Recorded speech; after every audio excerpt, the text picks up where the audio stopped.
नमस्कार भारत। नमस्कार साथियों, मैं मुकेश परिहार युद्ध गुरुकुल के यूट्यूब चैनल पर आपका हार्दिक अभिनंदन करता हूं, स्वागत करता हूं, वंदन करता हूं। हमारा परमुटेशन एंड कॉम्बिनेशन चैप्टर चल रहा है। थोड़ा सा हम चीटी की चाल से चल रहे हैं, थोड़ा थोड़ा कम क्वेश्चन कर रहे हैं। कोई दिक्कत नहीं, टेंशन है नहीं, बिल्कुल भी चीज़ें हमारे पास है। तो 0 1 2 3 4 5 से ये एक होमवर्क दिया था हमने। देखो क्वेश्चन नंबर 11 बन रहा है। इसका मतलब होता है हम आपको इसकी, हमारा एक टेलीग्राम ग्रुप है, उस पर हम इसकी पीडीएफ देते रहेंगे आपको। तो 0 1 2 3 4 5 से 4 अंकों की कितनी संख्याएं बनाई जा सकती है यदि पुनरावृत्ति संभव न हो। तो देखो बहुत ही सुंदर क्वेश्चन है, कुछ नहीं करना है। ये 4 अंक 1 2 3 4। अब आपको पता है 0 1 2 3 4 5 मतलब कुल मिला के 4 अंकों की कितनी संख्याएं बनाई जा सकती है। तो 4 अंकों की बनाना है। तो एक बात बताऊं, यहां पर हम अगर 0 को, क्योंकि प्रारंभ में 0 तो रख नहीं सकते हम, तो उसके बाद रखने के लिए कितनी संख्या पड़ी अपने पास, तो पड़ी है 5। ठीक, उसके बाद अगर बाय द वे 0 के अलावा कोई संख्या रख दी, उसके बाद 0 भी इंक्लूड हो सकता है, तो बची हुई फिर कितनी बचेगी, 5। समझ पा रहे हो ना मेरी बात को। उसके बाद 2 संख्याएं रख चुके हैं, कोई से भी 0 भी रख दी, कोई से भी रख दी, उसके बाद कितनी बची है, तो वो बची है 4, और उसके बाद रखी है कितनी, 3। तो यही हमारी 4 अंकों की संख्या होगी। 5 5 25, 25 चौक 100, 100 तिया 300, 300 आपका उत्तर रहेगा, जिसको हमने बोला था कि कमेंट बॉक्स में आप उत्तर लिखिएगा। पर भाई बंधु सखा मित्रों के पास टाइम कहाँ है इतना कि आप कमेंट बॉक्स में लिखे। नहीं लिखा कोई दिक्कत नहीं है, हमारा काम है पढ़ाना, हम पढ़ाएंगे, हम आपको आखिरी दम तक ले जाएंगे। ठीक है, चलिए। तो अब हम यहाँ पे कुछ क्वेश्चन 3-4 क्वेश्चन दे रहे हैं, उसके बारे में देखिए। चलिए, तो अब आपके सामने यहां पे 2 सवाल और हैं संख्याओं के बारे में। 1 2 3 तथा 4 से कितनी संख्याएं बन सकती है जो 4 से विभाजित हो, 4 से विभाजित हो। उसके बाद 0 1 2 3 4 5 से 5 अंकों की कितनी संख्याएं बन सकती है जो 5 से विभाजित हो। 4 से विभाजित के बाद आया 5 से विभाजित। इन दोनों सवाल के लिए आपको मैं स्क्रीनशॉट ले लीजिए, या स्क्रीनशॉट भी मत लीजिए, ये तो लाइव चल रही है अपनी क्लास। तो यहाँ पर आप 1 मिनट का समय लीजिए और करिए इनको। बहुत ही सुंदर सवाल है, बहुत ही सुशील सवाल है। ठीक है, चलिए करिए। बहुत ही प्यारा सवाल है, मैं करवाता हूँ इसको, कोशिश पूरी करिएगा। 12 और 13 नंबर के सवाल। ओके। 1 2 3 4 से कितनी संख्याएं बन सकती है जो 4 से विभाजित हो तथा पुनरावृत्ति नहीं हो। 0 1 2 3 4 5 से 5 अंकों की कितनी संख्या बन सकती है जो 5 से विभाजित हो, अंकों की पुनरावृत्ति ना हो। चलो करते हैं अपन। देखो पहला सवाल 12वां, 1 2 3 4 से कितनी संख्या बन सकती है। तो आपको पता है कोई भी संख्या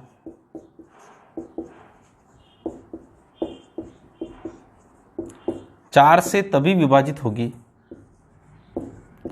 जब उसका इकाई और दहाई के अंकों के योग से बनी संख्या 4 से विभाजित हो। मतलब 4 हो, 8 हो, 12 हो, 16 हो, 20 हो, या इस प्रकार से, यानी उसके इकाई और दहाई से मिलकर बनी संख्या का अंक होगा। तो यहां पे देखोगे 12 हो सकता है इससे। तो इसका मतलब होता है अगर 4 अंकों की संख्याएं बनाएं तो कोई भी अंक की संख्या तभी हो सकती है जब यहां पे 12 हो। ठीक है, 12 हो सकता है, फिर 24 हो सकता है, और फिर 32 हो सकता है। इसके अलावा कोई भी चीज आपकी नहीं होगी। समझ पा रहे हो मेरी बात को, है ना। अगर इकाई और दहाई के स्थान पर, इकाई के स्थान पर 2 रखा जाए और दहाई के स्थान पर 1 रखा जाए, तो इन दोनों को कितने प्रकार से रख सकते हैं, तो भाई हम 1 प्रकार से रख सकते हैं। और बचे हुए 2 अंक कैसे भी आ जाओ, तो फैक्टोरियल 2 प्रकार से, तो ये 2। ऐसी की ऐसी स्थिति यहां पर भी होगी, और एक ही ऐसी की स्थिति यहां पर भी होगी। तो 2 2 4 2 3 6, इसका मतलब होता है इसका 6 प्रकार से हम ऐसा काम कर सकते हैं। या तो ऐसा हो जाए, या फिर ऐसा हो जाए, या फिर ऐसा हो जाए। और या के लिए क्या होता है, प्लस। तो इसलिए ये होगा 2 + 2 + 2, यानी अगर ऐसा हो जाए तब भी 4 अंकों की संख्या 4 से विभाजित होगी, ऐसा हो जाए तब भी, ऐसा हो जाए तब भी। तो या 2 4 6 आया समझ। बहुत ही सुंदर सवाल है सर, सुशील सवाल है, आनंदित सवाल है। चलते हैं हम अगले टॉपिक की तरफ। अगला टॉपिक आपके पास क्या है उसके बारे में हम जिक्र करते हैं। 0 1 2 3 4 5 से 5 अंकों की कितनी संख्याएं बनाई जा सकती है जो 5 से विभाजित हो? कितने से विभाजित हो? 5 से विभाजित हो।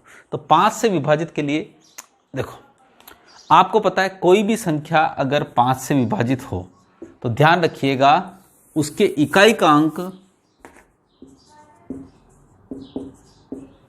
इकाई अंक कितना होना चाहिए? या तो 0 होना चाहिए या 5। क्या होना चाहिए? या तो 0 या 5। अब देखो ये संख्या ऐसी होगी, 1 2 3 4 5, 5 अंकों की संख्या बनाई। अब 5 अंकों की संख्या में बनानी है जो 5 से विभाजित हो। तो 5 से विभाजित होने के लिए क्या हो सकता है? या तो 0 होना चाहिए या 5 होना चाहिए। समझ पा रहे हो? अब थोड़ी सी देर के लिए कि मैंने ले लिया 0 यहां पर ले लिया, तो 0 ले लिया तो मेरे पास कितनी संख्या बची?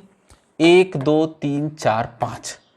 अब इन 5 अंक में से मेरे को यहां पर कोई सा भी अंक आ सकता है, तो 5 आ सकता है। उसके बाद ये ले लिया तो यहां 4 आ सकता है, यहां 3 आ सकता है, यहां 2 आ सकता है। इसका मतलब हुआ 5 चौक 20 या 60 दूना 120, यानी इसका मतलब हुआ यहां पे 120 हो सकते हैं। या अगर यहां 5 आ चुका है तो यहां पर 5 आ चुका है फिक्स, तो ये संख्याएं बची है मेरे पास। क्या बची? ये। इनमें से तो आपको पता है इनमें से 0 तो ले नहीं सकता हूं क्योंकि 0 ले लिया तो 5 अंक। तो देखो 5 तो फिक्स हो चुका है, 0 भी फिक्स हो चुका है। मेरे पास पहले स्थान पर आने के लिए कितनी संख्या बची? 4 बची। अब माना कि 0 नहीं लिया तो ये ले लिया, तो अब मेरे पास कितनी बची? फिर 4 ही बची। फिर यहां पे कितनी बचेगी? 3 बचेगी और यहां पे 2 बचेगी। बस यही कलाकारी है जिसको अपने को समझना है। बहुत सारे बोलते हैं 120 और 120 240 पहला उत्तर लगा के आगे बढ़ जाते हैं, जो कि गलत है।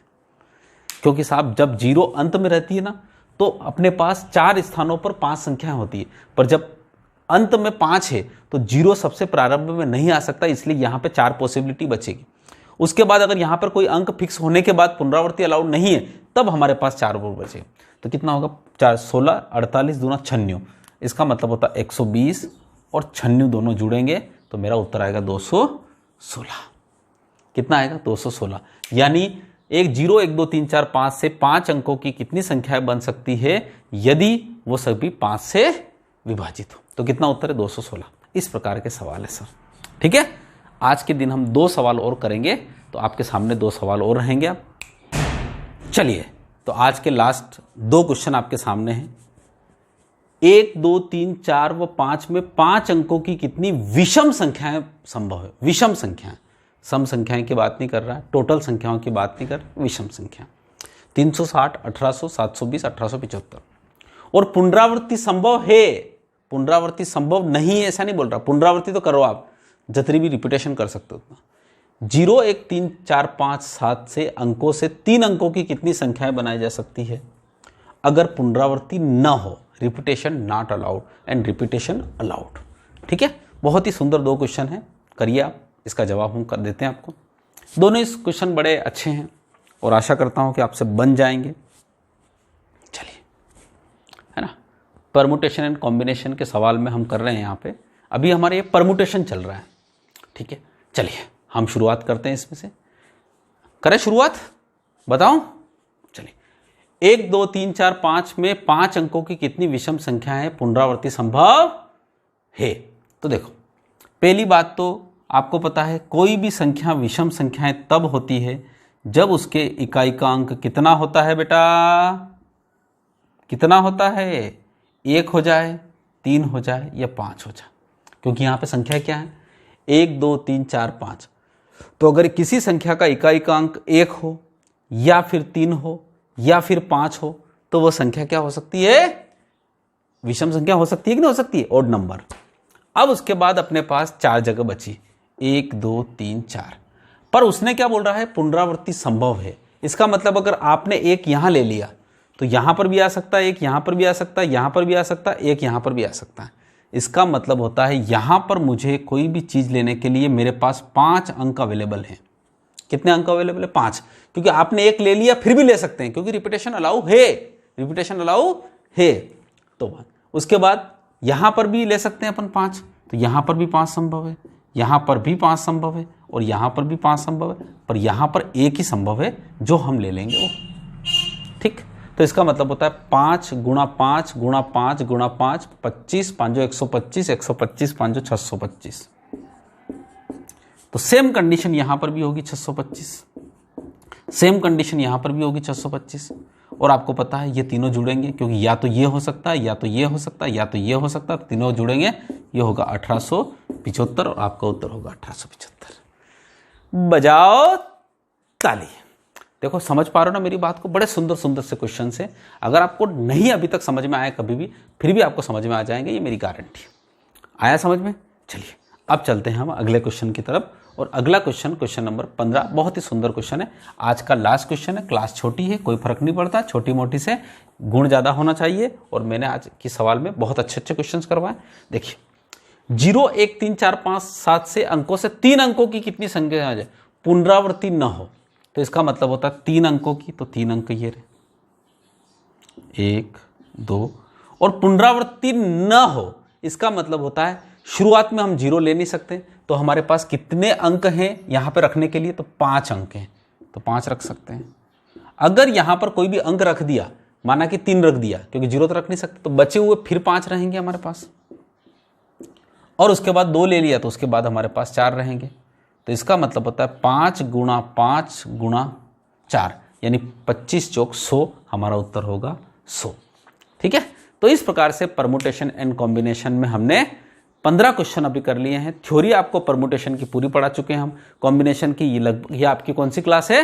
ये आपकी चौथी या 5वीं क्लास है, जहां पर हम आपको इस प्रकार की चीजें पढ़ा चुके हैं। ठीक है, तो आशा करते हैं कि आज के हमने जो 5 सवाल करवाए वो आपको समझ में आए होंगे, आपके मन में इनकी छाप बनी होगी। अगर इससे किसी प्रकार का कोई डर हो तो हमें कमेंट बॉक्स में लिखिए। कमेंट बॉक्स में तो आप लिखते नहीं है, फिर भी कोशिश करता हूँ, हमेशा मेरा निवेदन है कि लिखिए। किसी भी प्रकार की कोई कमी है तो बताइए हमें। इसी आशा के साथ फिर हम आगे कॉम्बिनेशन के कुछ सवाल लेकर आपके साथ उपस्थित होंगे। तब तक के लिए गुड बाय, गुड नाइट, शुभ रात्रि। और आपको ये वीडियो अच्छा लगे तो शेयर करें, सब्सक्राइब करें। आखिरी में ये कहना मेरा बनता है। Thank you so much. जय हिंद, जय भारत।